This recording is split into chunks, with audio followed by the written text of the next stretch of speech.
예수 그리스도를 증거해요. 누가복음 24장 44절에 모세의 율법과 선지자의 글과 시편에 나를 가르쳐 기록한 것을 너희가 깨닫지 못하느냐. 그러니까 그래서 이제 선지서라고 그러죠. 선지서도 예수 그리스도를 증거하는 겁니다. 그러니까 선지서를 볼 때 우리가 이제 먼저 머릿속에 정리할 가장 분명한 관점은 선지서도 예수 그리스도를 증거한다. 이것을 정리가 돼야 우리 선지서를 올바로 이해할 수 있습니다. 그럼 이제 선지서가 전부 이제 우리가 성경에 있는 책은 17권이죠. 그러면 선지서를 기록한 선지자는 몇 명일까? 16명이에요. 이럴까? 예레미야는 에레미야서와 에레미야가 두 권을 썼기 때문에 선지서는 17권이지만은 선지서를 기록한 문서 선지자는 16명입니다. 그러면 선지서를 쓴 16명의 선지자만 있었을까? 아니죠. 더 많은 선지자들이 있었어요. 더 유명한 선지자도 있었습니다. 그죠? 더 유명한 선지자가 있었어요. 우리 이제 선지자들을 우리가 생각해 보면 공식적인 선지자로 우리가 사무엘부터 생각할 수 있어요. 그죠? 사무엘부터 생각하면 사무엘도 우리가 아는 유명한 선지자요. 또 다윗 시대 나단이라는 유명한 선지자도 있었습니다. 그 다음에 아합 시대 엘리야의 선지자. 엘리야 하면 다 알죠? 능력의 선지자. 그 다음에 엘리야의 제자이던 엘리사 선지자. 그래도 우리가 이름을 다 기억하지 못하는 많은 선지자들이 있었어요. 그런데 그들이 활동한 기록은 기록해서 후대에 전해지지 않고 이 16명의 선지자가 활동한 기록만 기록해서 후대에 전해지고 있습니다. 전해지고 있죠? 그러면 이것을 통해서 선지서를 기록한 목적, 선지서의 주제가 무엇인가를 우리가 생각해 봐야 해요. 그럼 우선 이제 선지자들이 활동한 시대를 우리가 한번 생각해 봅니다. 선지자들이 활동한 시대를 우리가 세 시대로 구분할 수 있어요. 자, 16명의 선지자들이 활동한 시대, 첫째 시대, 우리가 뒤로부터 보면 학개, 스가랴, 말라기가 있습니다. 이 학개, 스가랴, 말라기는 어느 시대에 활동한 선지자인가? 포로에서 돌아와가지고, 그죠? 돌아와서 부름받아서 활동한 선지자예요. 이것이 학개, 스가랴, 말라기입니다. 그 다음에 포로로 끌려가서 포로 중에서 부름받아서 활동한 선지자가 있어요. 그 선지자는 두 사람이라고 했죠. 에스겔과 다니엘. 다니엘은 1차 포로 때 끌려갔던 대표적인 사람이고 에스겔은 2차 포로 때 끌려간 대표적인 사람이 에스겔입니다. 포로로 끌려가서 포로 중에 부름받아 활동한 선지자. 이것이 이제 두 번째 시기예요. 세 번째는 그 전에죠. 유다가 멸망할 때까지 앞서서 활동한 선지자들이 11명이에요. 그죠? 앞서 이제 이사야부터 시작해서 저 뒤에 스바냐까지 보면 이 11명의 선지자들이 활동했던 시기입니다. 그러면 이 11명의 선지자들이 활동한 시기가 대강 어느 때부터인가? 다윗 때부터가 아니고 솔몬 때가 아니고 그 후에예요. 어디답니까? 북이스라엘의 여로보암 2세가 통치할 무렵. 그때부터 이제 하나님께서는 선지자를 불러서 활동하게 했죠. 그러면 북이스라엘의 여로보암 2세대는 어떤 것인가요? 북이스라엘이 아수르에서 멸망하기 50년 전에 여로보암 2세가 통치하던 때인데 이 여로보암 2세는 북이스라엘에서 가장 융성한 기견입니다. 국력도 신장됐고 경제적으로 백성들이 잘 먹고 잘 살게 됐죠. 자, 이때 하나님은 선지자를 불러서 지금 잘 먹고 잘 살기 때문에 영적으로 도덕적으로 사회적으로 부패해간 그들을 책망하는 거예요. 책망하죠.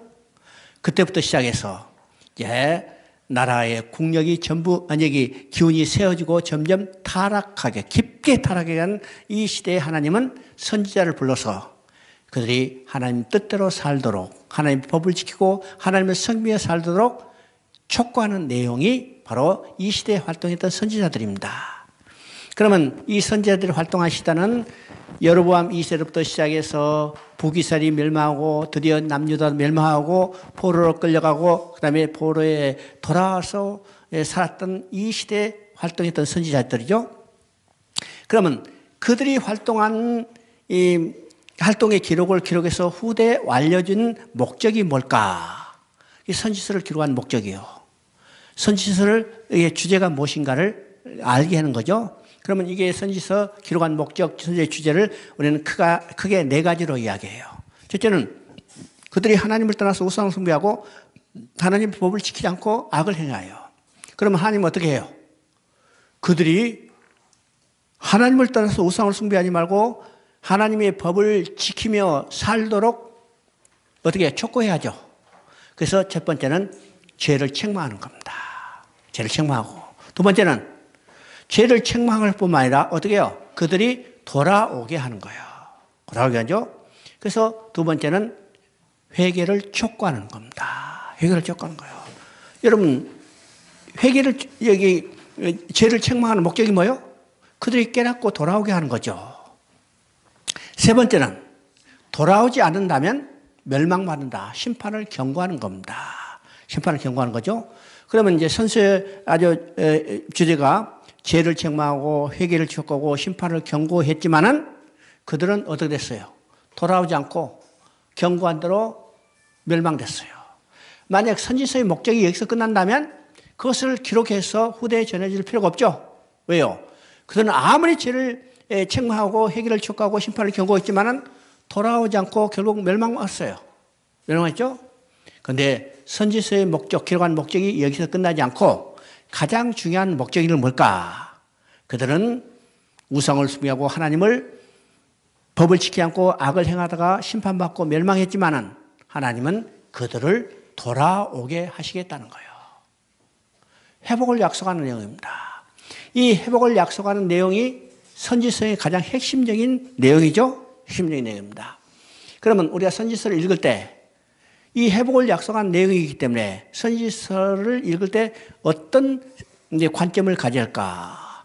여기서 말하면 선지자의 예언의 이중성을 머릿속에 둬야 합니다. 머릿속이죠? 그러면 선지자의 예언의 이중성. 자, 이것은 어떤 의미일까요? 선지자가 지금 예언을 할 때 1차로 이제 그들을 말씀을 전할 때 앞에 있는 산을 보고 말씀을 전해 예언해요. 그런데 앞에 있는 산에 가려져 있는 뒤에 있는 산이 있다는 거예요. 그러면 앞에 있는 산을 보고 예언을 하지만 실제로 어디까지 그 영향이 미쳐요? 뒤에 있는 보이지 않는 산까지요. 그래서 이 선지자 예언의 이중성을 이야기합니다.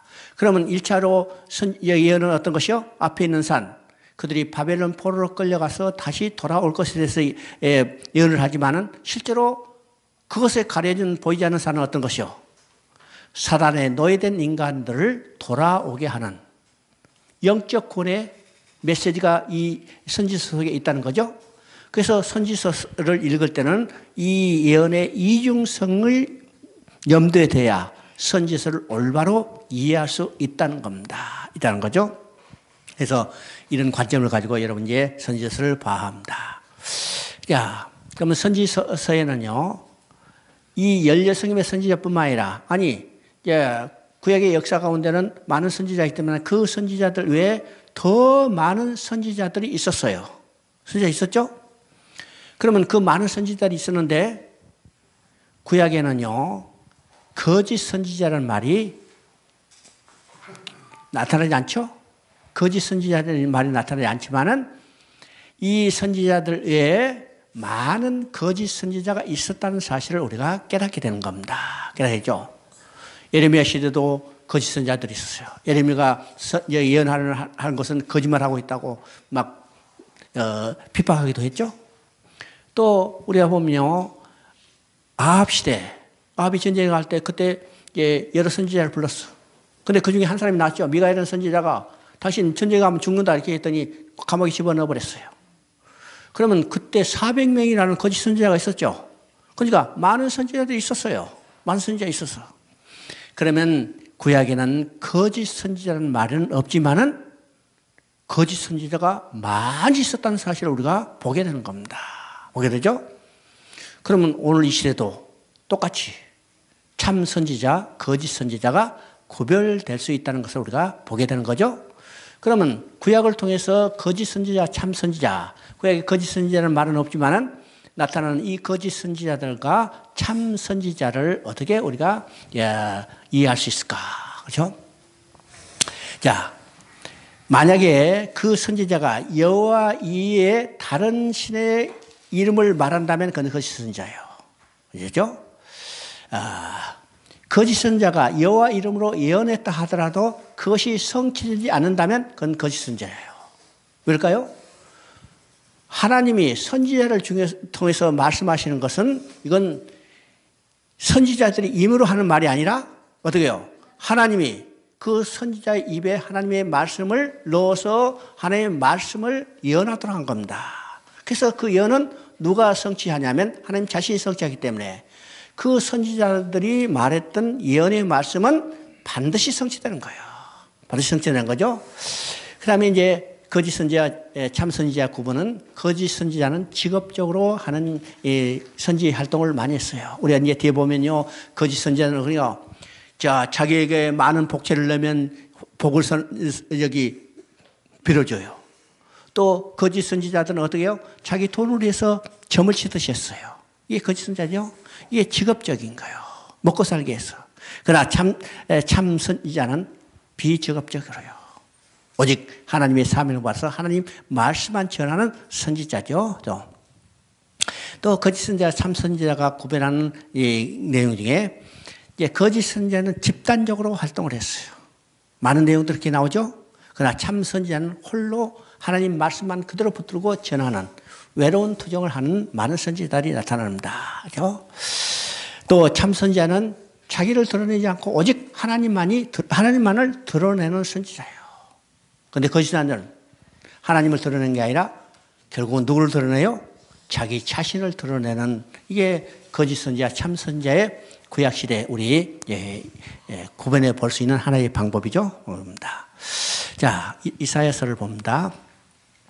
우리 이제 선지서 17권을 통상 대선지서, 소선지서 이렇게 구분을 해요. 근데 대선지서, 소선지서를 구분한 이 기준은 아무것도 없습니다. 그냥 지금까지 통상적으로 대선지서, 소선지서 이렇게 했는데 대선지서 하면요 양이 많다 이렇게 생각하면 돼요. 그래서 이제 이사야서가 선지서 17권 중에서 제일 먼저 등장했죠. 배치됐어요. 그러면 이사야 선지서를 제일 앞에서 배치된 이 성령의 감동이 무엇일까? 물론 이사야서는 대선지서를 알 수 있죠. 양이 제일 많을까? 성경 중에 두 번째 양이 많아요. 시편이 150편이고 이사야는 66편 많잖아요. 그래서 당연히 대선지서고 앞에 배치되지만은 이사야 선지자는 명실공히 대선지자예요. 우리 성경에 나온 대로 우시야 왕 때부터 시작해서 히스기야 왕 때까지 4대 왕에 걸쳐서 예언 활동을 했어요. 그러면 실제로 우시야가 예언 활동한 시기는 언제일까? 우시야 왕이 죽던 해니까 실제로 우시야 왕 때는 예언 활동을 했다고 볼 수 없죠. 그 다음에 이제 히스기야 왕기다. 그러면 이제 히스기야 왕까지 예언 활동을 했는데 유다의 전승에 의하면 히스기야 왕이 죽은 후에 그 아들 므낫세가 통치할 때까지도 이사야는 예언 활동을 했다고 그래요. 그래서 이사야는 므낫세에 의해서, 므낫세는 지금 이스라엘 남유다 중에서 가장 악한 왕이죠. 그래서 이사야가 이제 므낫세의 죄를 책망하다가 어떻게 순교했다고 합니다. 히브리서에 보면 그 많은 이제 순교자들 중에 토브로켬을 당한 사람이 있다고 그랬어요. 그러면 학자들이 도대체 이 토브로켬을 당한 사람이 누굴까? 이런 것을 연구해 보니까 이사야가 므낫세에 의해서 토브로켬을 당한 죽음을 당했다고 하는 예. 그러니까 실제로 이사야는 우시야 왕이 죽은 해로부터 므낫세 왕의 통치 전반까지 약 60년 걸쳐서 이제 선지자 활동을 한 사람이다. 그래서 이제 이사야는 이사야서 자체가 대선지서 속에 들을 뿐만 아니라 이사야 선지자 자체도 위대한 선지자라는 겁니다. 위대한 선지자 뿐만 아니라 이사야서는요, 이사야서를 통해서 성경 전체를 통해서 하실 하나님의 일이 무엇인가를 아주 개괄적으로 다 드러내고 있습니다. 그렇죠? 이제 어떤 학자는 이야기합니다. 이사야는 66권이다. 성경이 몇 권이에요? 66권. 그래서 1장부터 39장까지는 심판을 대한 경고니까 이건 구약에 대한 내용이다. 이렇게 이야기하고 40장부터 66장까지 이건 27장이죠. 그래서 신약의 27권, 신약에 이건 회복을 약속한 내용이기 때문에 신약에 빛을 비춰준 것이다. 이렇게 이제 설명하는 학자도 있어요. 근데 그것은 하나의 참고일 뿐입니다. 왜일까요? 왜일까요? 신구약 성경이 정경으로 결정되기 이전에 이미 이사야서는 기록됐잖아요. 그죠? 그러니까 후에 이제 그런 것이 조금 이제 맞아들어서 금이 더 있지만은 상당히 의미는 있긴 있어요. 그러나 결정적인 것이 되지 않고 그런데 실제로 이사야서는요. 이사야 전체를 통해서 성경 전체를 통해서 하나님이 하실 모든 것을 그대로 보여주고 있습니다. 보여줬죠? 그러면 이사야 1장 2절을 한번 읽어봅니다. 1장 2절. 내가 자식을 양육하였거늘 그들이 나를 거역하였도다. 자, 여기까지만요. 내가 자식을 양육하였거늘 그들이 나를 거역하였도다. 자, 성경은 어떤 책이라고 쓰죠? 성경은 첫째, 연애편지라고 써요. 두 번째는 양육일기라고 써요. 연애편지. 누가 누구에게 보낸 연애편지? 하나님이 나에게 보낸 연애편지. 연애편지를 아무리 많다도 그것을 아주 한마디로 쫙 짜면 내가 너를 사랑한다는 말이죠. 두 번째는 양육일기라고 그랬죠. 양육일기. 그래서 지금 여기에 나온 거. 내가 자식을 양육하였거늘 그들이 나를 거역하고 있더라. 지금 자식을 낳고 길렀던 양육하는 것은 누가 해주신 일이요? 부모가 한 일이요. 누가 해주신 일이요? 하나님이 해주신 일이요. 근데 부모가 낳고 나를 길렀는데 자식은 어떻게 했어요? 거역하고 배반하죠.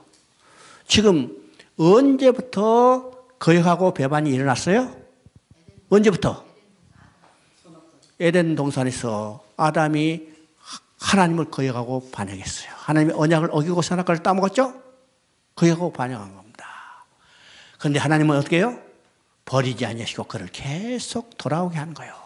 이게 성경 이야기죠? 이스라엘 역사가 어떤 역사예요? 하나님은 그들을 계속 양육하고자 원하신데 그들은 거역하고 반역한 거예요. 오늘 이 시대도 똑같죠? 하나님이 해주신 일에 대한 인간의 반응이 뭘까? 하나님이 자식을 양육하였거든. 인간은 거기에 대한 거역이에요. 그러면 하나님은 그들을 버려주실 건가? 아니라는 거예요. 그들을 돌아오게 하시는 거예요. 돌아오게 하시는 것이 하나님의 권계이고 이것을 기록해서 우리에게 보여준 책이 성경이에요. 그러면 성경은 거역하고 반역했던 그들을 하나님이 어떻게 돌아오게 할 건가? 누구를 통해서 돌아오게 할 건가? 이것에 대한 내용이죠. 내용입니다.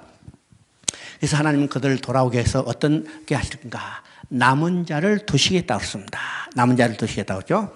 자, 1장 9절 한번 읽어봅니다. 1장 9절. 만군의 여호와께서 우리를 위하여 생존자를 조금 남겨두지 아니하시다면 우리가 소돔과 고모라 같더라. 자, 생존자를 남겨두자면 소돔과 고모라는 것은 한 사람도 없이 다 멸망받은 것을 이야기하죠. 그런데 하나님께서 뭐라고 써요? 생존자를 조금 남겨두시다는 거예요. 이 남겨두신 생존자를 통해서 하나님은 돌아오게 하시겠다는 거죠. 그래서 우리가 이사야 선지자뿐만 아니라 선지서 전체를 핵심적인 내용이 뭘까? 남은 자를 두시겠다는 거예요. 남은 자를 두시요. 자, 이사야에서도 이 남은 자가 아주 중심 사상 중에 하나죠. 이사야는 세 가지 중심 사상이 있어요. 첫째는 거룩한 자, 만군의 하나님이요. 두 번째는 바로 남은 자에 대한 사상입니다. 세 번째는 메시아에 대한 사상이에요. 그죠? 거룩하신 하나님께서 타락하고 거역하고 배반했던 그 백성을 남겨두진 자를 돌아오게 하는데 누구를 통해서 돌아올까요? 메시아를 통해서 돌아오게 하는 거예요. 이것이 이사야서 전체적인 내용이죠.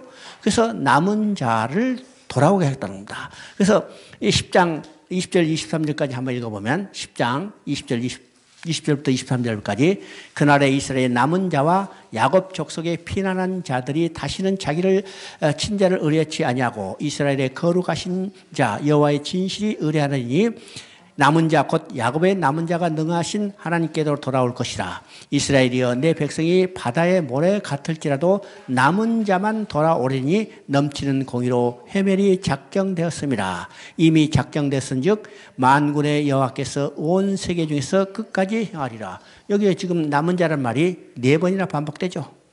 하나님은 그 남은 자를 돌아오시게 했다는 거예요. 그러면 그 남은 자를 어떻게 해서 돌아오시게 할 건가? 그것이 1장 18절에 나왔습니다. 이 1장 18절에 보면요. 너희 죄가 주홍같이 붉을지라도 진홍같이 붉을지라도 양털같이 눈같이 희게 해서 돌아오게 하겠다는 거예요. 그러면 하나님을 떠난 남은 자들은 누구예요? 바로 우리들이요. 우리들이 어떤 거예요? 우리 죄가 진홍같이 주홍같이 붉어요. 이 죄를 안고는 하나님 앞에 나갈 수 없죠. 그래서 하나님이 이 지홍같이 진홍같이 붉은 죄를 어떻게 해요? 양털같이 눈같이 희게 해 주신 다음에 하나님 앞으로 다시 돌아오게 하는 거예요. 하나님이 공격이죠. 그러면 지홍같이 진홍같이 붉은 죄를 양털같이 눈같이 누구를 통해서 어떤 방법으로 희게 해 줄 건가? 이게 이사야서의 핵심적인 거예요. 그죠? 그러면 누구를 통해서? 이게 이제 계시에서 증거하는 겁니다. 그래서 이제 대표적으로 7장 14절에 우리가 잘 아는 것이요. 처녀가 잉태하여 아들을 낳으니 그 이름을 임마누엘이라 하라. 바로 임마누엘로 오실 예수 그리스도를 통해서죠. 그 다음에 9장 6절 한번 읽어봅니다. 9장 6절. 이는 한 아기가 우리에게 낳고 한 아들을 우리에게 주신 바 되는데 전능하신 하나님이라 평강의 왕이라 그러죠. 자, 여기서 이제 예수 그리스도가 오실 것에 보내줄 것을 지금 증거하는데 여기서 봅니다. 이는 한 아기가 우리에게 낳고 한 아들을 우리에게 주신 바 되는데 여기서 중요한 것이 증거되고 있어요. 예수님이 누구신가를 증거하는 건데 예수님은 육신을 입고 오신 사람이요. 뿐만 아니라 그는 하나님의 아들이에요. 하나님이에요. 이게 두 가지를 이제 증거하죠. 그러니까 예수님은 어떤 분이요? 사람이시면서 하나님이신 분. 그죠? 신성과 인성을 동시에 가지신 분이 예수님이라는 거예요. 이사야서는 이것을 정확히 증거하고 있습니다. 증거하고 있죠? 자, 이것이 왜 중요할까? 성경은요, 예수님이 신성과 인성인 거죠. 그가 사람이면서 하나님인 것을 정확히 증거하고 있어요. 왜 이것이 오늘 중요해요? 오늘 많은 이단 중에 예수님의 양성을 부인하는 이단들 많이 있어요. 대표적으로 여호와 증인도 이거 양성을 부인하죠. 또 옛날에 영지주의자들도 이 양성을 부인했어요. 그래서 예수님이 가연서를 주장하는 거예요. 예수님은 육신을 입고 온 적이 없다. 그죠? 육신을 입은 사람에게 하나님의 영이 임했다가 그 사람이 죽으니까 떠나버렸다. 이렇게 이제 가연서를 주장하는 거예요. 근데 예수님은 육신을 입고 이 땅에 오셨고 그분은 하나님의 아들이시요. 알으시죠? 자, 예수님이 육신을 입고 오신 것을 한 아기가 낳고 있어요. 한 아기가 낳고. 자, 이건 육신을 입고 오신 것을 증거하고 있는데 창세기 3장 15절에 이미 예수님이 육신을 입고 오실 것을 증거하고 있어요. 그게 뭐라고 써요? 여자의 후손이라고 써요. 여자의 후손이라는 이 말 속에 예수님은 여인의 후손으로 여자 가운데 태어날 것을 증거했어요. 그래서 우리가 복음서를 보면 예수님이 누구에 낳았다고 증거하고 있어요? 요셉의 아들이라고 증거하는 것보다 마리아에게 낳았다고 증거해요. 이건 육신으로 오신 것을 정확하게 증거하는 거죠. 증거하는 겁니다. 그럼 예수님이 왜 육신을 입고 사람이 돼서 이 땅에 오셔야 할까요? 왜일까? 인간이 지은 죄는 인간만이 대속할 수 있어요.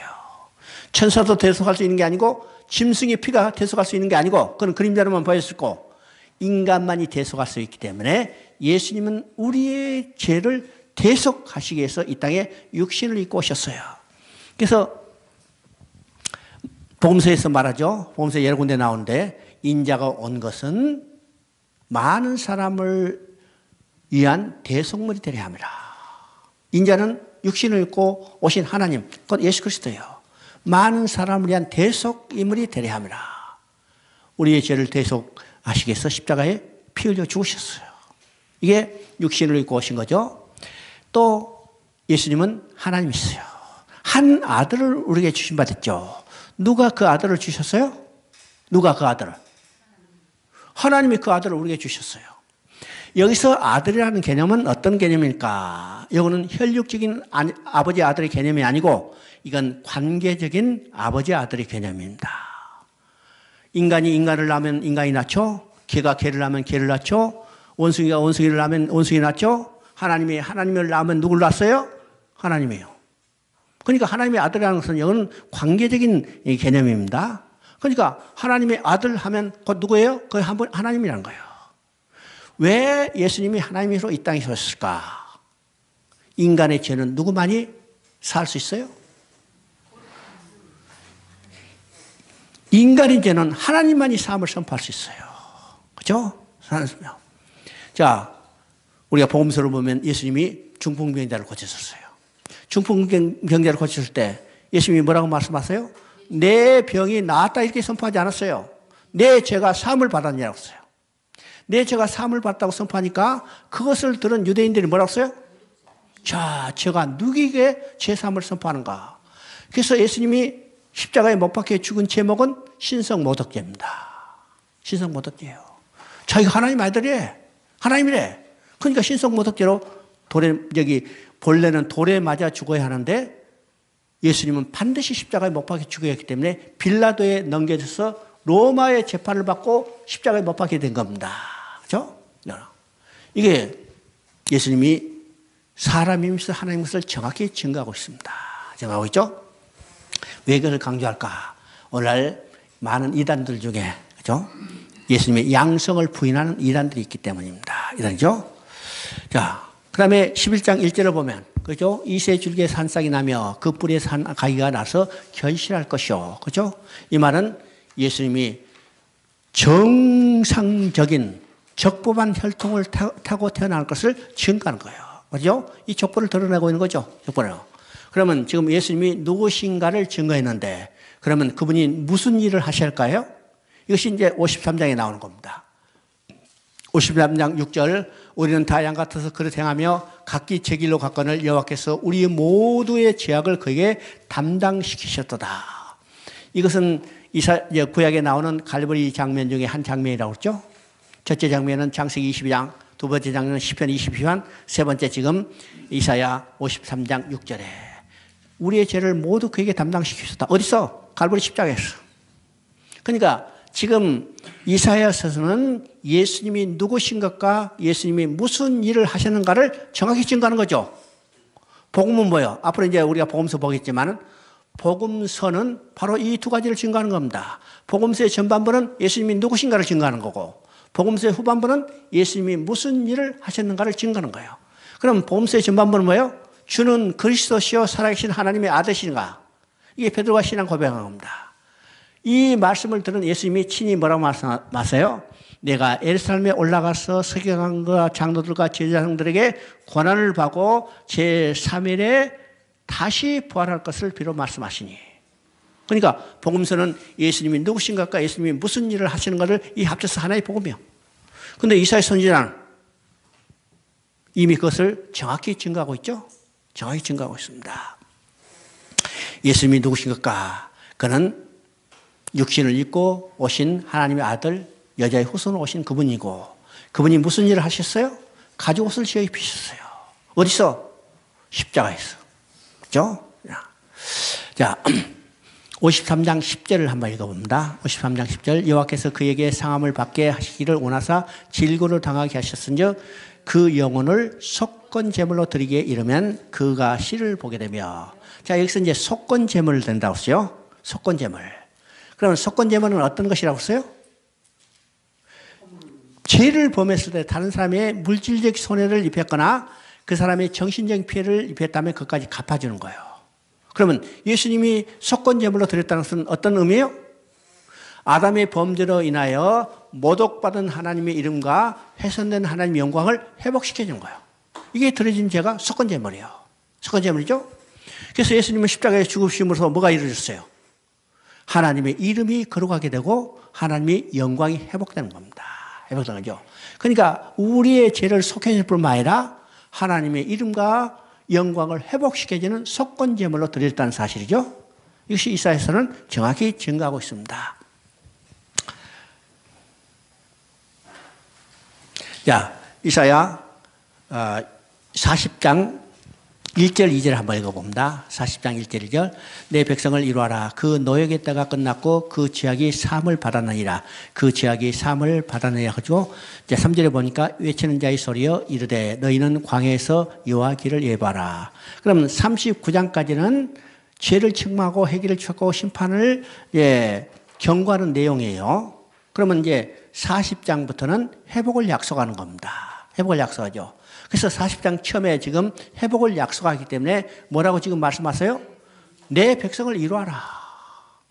이루라는 말이죠. 그 다음에 구체적으로 그 노역의 때가 끝났고 그 죄악이 사함을 받았니라. 자, 노역의 때가 끝났다는 것은 바벨론 포로로 끌려가서 이제 노예로 사는 때가 끝났다는 거예요. 그들의 죄가 사함을 받았다는 거예요. 그러면 이건 구체적으로 무엇에 대한 예표예요? 사단의 노예된 인간들이 노예로부터 풀려나게 할 거예요. 그들이 죄가 사함받고 이제는 하나님 앞에 다시 돌아가게 될 것을 보여주는 거죠. 보여주는 겁니다. 그 전에 누구를 보낸다고 했어요? 외치는 자의 소리여 이르되 너희는 광야에서 여호와 길을 예배하라. 이것은 세례 요한을 보내줬다는 예언입니다. 그래서 세례 요한이 와서 자기가 누군가를 이야기할 때 정확히 이 말씀을 이용해서 나는 광야에 외치는 자의 소리라고 이야기하죠. 그렇습니다. 그죠? 자, 61장 1절 2절 한번 읽어봅니다. 61장 1절 1절. 주 여호와의 영이 내게 내리셨으니 이는 여호와께서 내게 기름을 부으사 가난한 자에게 아름다운 소식을 전하게 하려 하심이라. 나를 보이사 마음이 상한 자를 고치며 포로된 자에게 자유를 갇힌 자에게 노임을 선포하며. 자, 예수님이 그러니까 메시아가 오셔서 하실 사명이 무엇인가를 정확히 이야기하는 거죠. 자, 주 여호와의 영이 내리셨으니, 그죠? 여호와께서 내게 기름 부으사 그렇습니다. 여기서 메시아라는 말은 기름 부음 받은 자는 말이죠. 기름 부음 받은 자. 그래서 예수님은 바로 기름 부음 받은 자요. 그러면죠? 그래서 메시아의 사명이 무엇인가를 정확히 지금 예언하는 겁니다. 그러면 기름 부은 자, 받은 자, 메시아가 오셔서 하는 일이 어떤 것일까? 여기에 보니까 여러 가지가 있지만 그 핵심은 포로된 자에게 자유를 갇힌 자에게 노임을 선포하게 하라는 얘기죠. 그럼 누가 누구에게 갇혔어요? 1차적으로 지금 이스라엘 백성이 바벨론 포로로 갇혔지만 궁극적으로 누가요? 인간들이 사단의 노예로 갇혀 있어요. 바로 메시아는 사단의 노예로 갇힌 자를 놓아주기 위해서 이 땅에 오신 겁니다. 그렇죠? 그래서 예수님이 이 땅에 오셔서 그 공생애를 시작할 때 제일 먼저 어디에 올라갔냐면 회당에 올라갔죠. 회당에 올라가서 성경을 들어 읽었어요. 성경을 들어 읽으시고 내가 이 말씀을 응하러 왔나이다 그랬어요. 그러면 그 읽었던 성경 구절이 어떤 성경 구절일까? 이사야 61장 1절 2절. 다른 말은요, 포로된 자에게 노예임을, 갇힌 자에게 자유함을 얻게 하기 위해서 이 땅에 오신 겁니다. 그러니까 이건 누가복음 4장 17절부터 22절까지 이 이사야 61장에서 예언했던 메시아 사명이 그대로 성취된 것을 증거하고 있습니다. 증거하겠죠? 자, 65장 17절 한번 읽어봅니다. 보라, 내가 새 하늘과 새 땅을 창조하나니 이전 것은 기억되거나 마음에 생각나지 아니할 것이다. 여기서 이제 성경에 처음으로 새 하늘과 새 땅이 나옵니다. 새 하늘과 새 땅, 이건 이제 한자 이야기하면 신천지요. 그렇죠? 신천지 하니까 우리가 이제 좀 머리를 흔들지만은 실제로 성경에 나오는 새하늘과 새 땅 신천지입니다. 신천지. 그러면 신천지에 대해서 새하늘과 새 땅에 대해서 여기서 지금 65장 17절에 처음 나오고 두 번째 나오는 내용은 어딘가? 66장 22절에 나옵니다. 세 번째 어디서 나오는가? 베드로후서 3장 13절에 나와요. 네 번째 마지막으로 어디서 나오는가?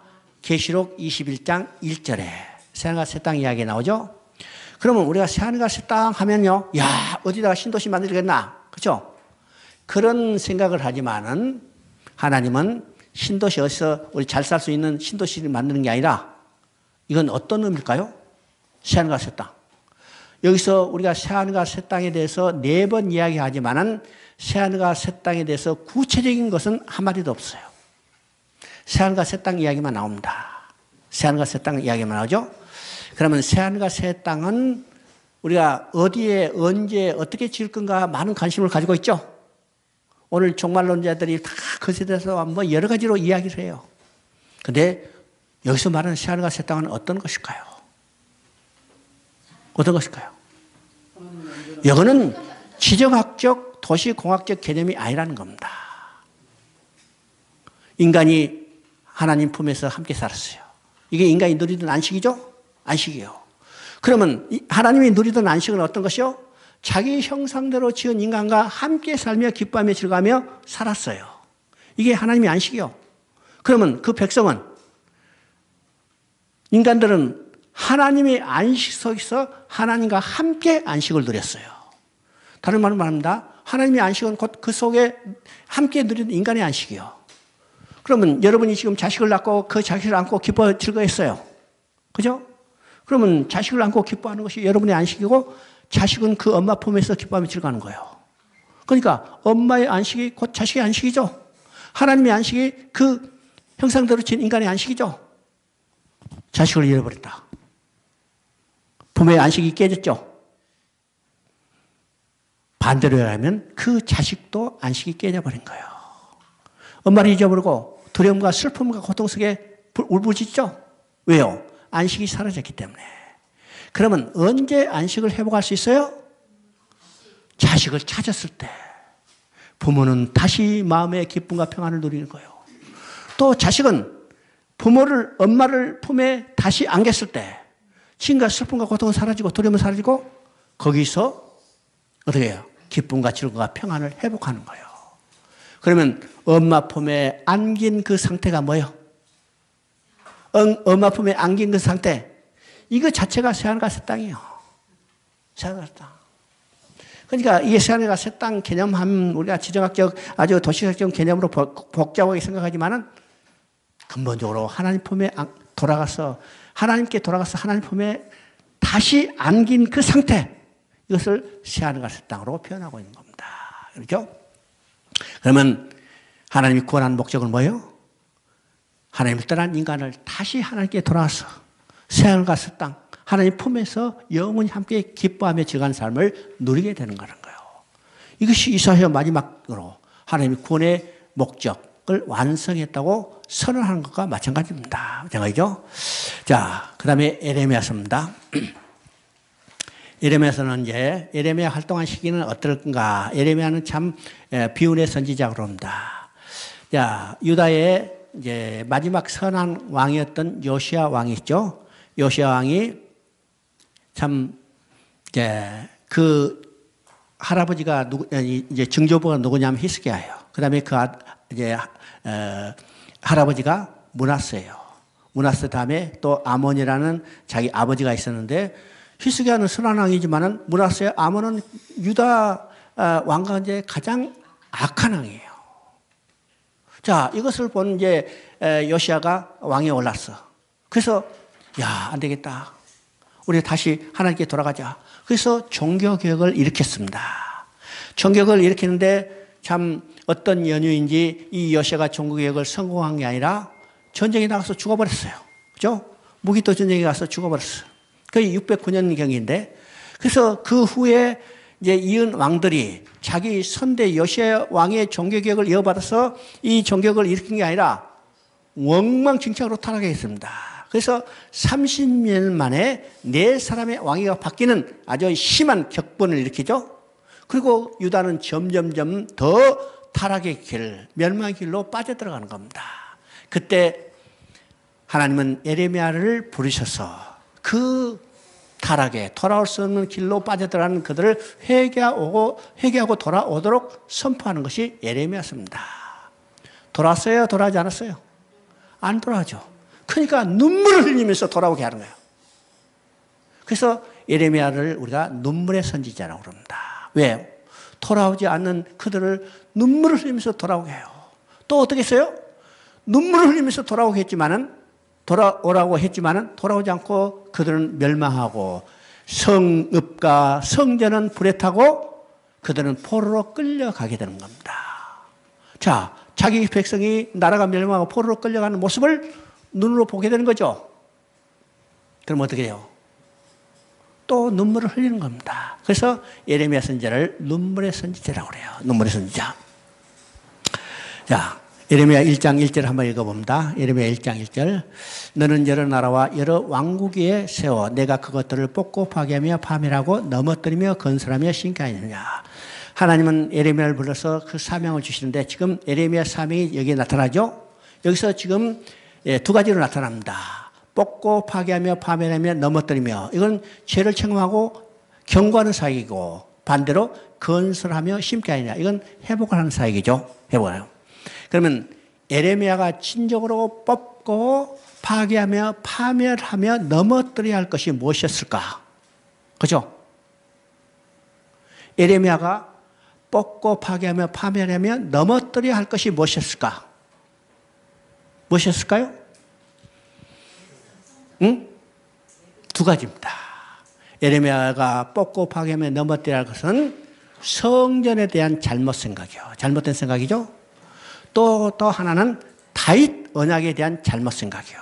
잘못 생각. 왜 이것을 뽑고 파괴하며 넘어뜨려야 할 건가? 그들은 지금 악을 행하고 우상을 숭배하면서도 성전이 있는 한 거기 하나님이 계시고 하나님 그들을 지켜주실 거라고 믿고 있었기 때문에 아무리 선지자가 회개하고 돌아오고 해도 돌아오지 않아. 말 안 들어. 그래서 이 성전에 대한 생각을 뽑고 파괴해야죠. 그래서 예레미야 7장에 가면 그 성전을 우상처럼 여기는 이 백성들에게 예레미야가 뭐라고 해요? 이 전을 성전이라 하지 말라는 거예요. 왜요? 하나님은 우상을 숭배했기 때문에 이미 그들을 떠나버렸어요. 보이는 것은 뭐예요? 하나님이 떠난 빈 건물에 불과한 거죠. 그래서 이 성전에 대한 잘못된 생각을 뽑아야 해요. 또 하나는 다윗 언약이요. 하나님 다윗에게 말했죠. 내 시로 그 나라가 영원히 견고히 세우리라 했기 때문에 우리가 무슨 일을 해도 하나님께 다윗에게 한 언약 때문에 우리는 멸망하지 않을 거라 생각했어요. 그래서 이 잘못된 언약에 대한 생각을 뽑고 파괴해요. 그렇죠? 이것이 예레미야가 감당했던 이 첫 번째 사명입니다. 그렇죠? 그래서 예레미야는 그들에게 이제는 하나님을 떠나서 우상을 숭배하지 말고 오직 하나님께 다시 돌아오라고 촉구하는 겁니다. 그래서 예레미야에 반복되는 많은 말들 중에 하나가 돌아오라는 말이에요. 돌아오죠? 여러분요, 자식이 잘못돼서 두들겨 패요, 징계해요. 목적이 뭐예요? 보따리 싸가지고 또 가버리라는 거예요? 돌아오라는 거예요. 돌아오라는 거. 하나님의 마음이 어떤 것이요? 돌아오라는 거예요. 그래서 예레미야 선지자를 통해서 계속해서 반복하는 많은 말들 중에 중요한 말은 돌아오라는 거예요. 문제는 그들이 돌아오지 않았던 데 있죠? 3장 7절 한번 읽어봅니다. 그가 이 모든 일을 행한 후에 내가 말하기를 그가 내게로 돌아오리라 하였으나 아직도 내게로 돌아오지 아니하였고 그의 반역한 자매 유다는 그것을 보았느니라. 여기서 돌아오라 하였지만 돌아오지 않았다는 거예요. 그럼 돌아오라 했는데 돌아오지 않은 그들을 이미 하나님 포기하고 버릴 건가? 하나님 절대로 포기하지 않는다 했죠? 그래서 돌아오지 않은 그들을 하나님이 돌아오게 하시겠다는 거예요. 그들은 돌아오지 않았지만 하나님은 그들을 돌아오게 하시겠다는 거예요. 이게 하나님의 권계기죠. 그러면 누구를 통해서 돌아올 건가? 이제 23장 5절 거기 보면 메시아를 통해서 돌아오게 하겠다는 거예요. 그렇죠? 23장 5절을 보니까 내가 다윗에게 한 의로운 가지를 일으킬 것이요 그가 왕이 되어 지혜롭게 다스리며 세상에서 정의와 공의를 행할 것이다. 다윗에게 한 의로운 가지를 일으킨다면 누구예요? 거기 다윗의 후손으로 오실 여자의 후손 예수 그리스도를 말하는 겁니다. 그러면 언제 돌아오게 할 것인가? 이것이 이제 29장 10절에 바로 에스라 1장 1절에 예레미야 입을 통해서 하신 말씀을 응하게 하려고 그 예레미야 하신 말씀은 곧 29장 10절이에요. 바벨론에서 70년이 차면 내가 너희를 돌보고 나의 선한 말을 너희에게 성취하여 너희를 이곳으로 돌아오게 하리라. 이 약속은 정확히 성취됐습니다. 이것이 에스라 1장 1절을 통해서 우리가 보게 됐죠. 이것은 사단에 포로된 인간들을 돌아오게 하겠다는 예언의 이중성입니다. 그러면 바벨론으로 포로가 끌려가게 하는 목적이 뭘까요? 목적이 뭘까요? 이건 징계가 아니요. 심판이 아니고 징계란 사실입니다. 심판이 아니고 징계란 사실이요. 그래서 바벨론 포로 가서 그들의 징계 중에 그들은 정금 같은 믿음으로 다시 성장하죠. 그래서 그들을 돌아오게 하는 겁니다. 그래서 이게 포로로 끌려간 것은 뭐라고 써요? 재앙이 아니고 평안이요 장래 소망을 주려 합니다. 소망을 주려 하며 우리가 신앙생활을 제대로 못하면 어떻게 해요? 많은 징계가 있어요. 그렇죠? 징계가 주는 목적이 뭘까요? 우리를 멸망하는 게 목적이 아니라 돌아오게 하는 거예요. 돌아가면 어떻겠어요? 돌아가면 우리는 영원히 하나님과 함께 사는 거예요. 역시 장래에 소망을 주려 하는 거죠. 소망을 주는 거예요. 그 다음에 에레미야 31장 31절부터 34절까지 한번 읽어봅니다. 31절만 한번 읽어봅니다. 보라 날이 이르니 내가 이스라엘 집과 유다 집에 새 언약을 맺으리라. 지금 돌아오게 하는 근거는 이제는 신의 선 언약으로는 그들은 다 파괴됐어요. 왜요? 신의 선 언약은 이스라엘 백성이 지키지 않으므로 이 언약은 파괴됐죠? 그래서 돌아오게 해서 새 언약을 주시겠다고 했는데 이 새 언약은 근본적으로 새로운 언약이 아니라 이미 창세 때 주셨던 언약이에요. 그 언약을 새 언약으로 이야기하죠. 자, 그래서 이 신의 선 언약, 옛 언약과 여기서는 지금 옛 언약은 신의 선 언약인데 옛 언약과 새 언약이 다른 것이 무엇일까? 언약의 중보자가 다릅니다. 신의 선 언약은 누가 중보자였어요? 모세가 중보자였어요. 그러나 새 언약은 누가 중보자예요? 예수 그리스도가 중보자가 되는 겁니다. 또 옛 언약은 돌비에 새겨졌죠. 돌비에 새겨졌는데 새 언약은 돌비에 새겨진 게 아니라 우리의 마음의 판에 새겨졌어요. 신비에 새겨졌어요. 그래서 돌비에 새겨진 것은 깨졌지만은 신비에 새겨진 것은 절대로 깨질 수 없죠. 또 새 언약과 옛 언약의 차이가 뭘까? 옛 언약은 정죄하는 법이요. 정죄하는 법이요. 그러나 새 언약은 용서하는 법이요. 다시 기억이 아니라 용서하는 법이요. 그렇죠? 그래서 우리 이제 히브리서 같은 걸 보면 어때요? 새 언약과 옛 언약의 차이가 뭘까? 옛 언약으로는 우리를 하나님 앞에 나갈 수 없어요. 그러나 새 언약이요. 생명의 성령이 보면 우리를 하나님으로부터 안전하게 인도하는 법입니다. 법이죠. 그 다음에 결정적으로 다른 것은 뭘까? 자, 출애굽기 24장을 보면 모세가 언약서에 피를 뿌려요. 백성들에게 피를 뿌리죠. 이건 신의 산 언약도 피로 맺어졌다는 것을 보여주는데 이때 뿌려진 피는 어떤 피요? 이때 뿌려진 피는 짐승의 피요. 짐승의 피죠. 그런데 새 언약은 누구의 피요? 예수 그리스도의 피요. 그래서 예수님이 유월절을 만찬을 하면서 떡을 나누시고 잔을 나누면서 예수님이 뭐라고 말씀하세요? 이 잔은 너희를 위하여서 흘린 내 새 언약의 피니 받아 마시라. 새 언약은 예수 그리스도의 피로 맺어진 언약이기 때문에 이것은 절대로 변할 수 없죠.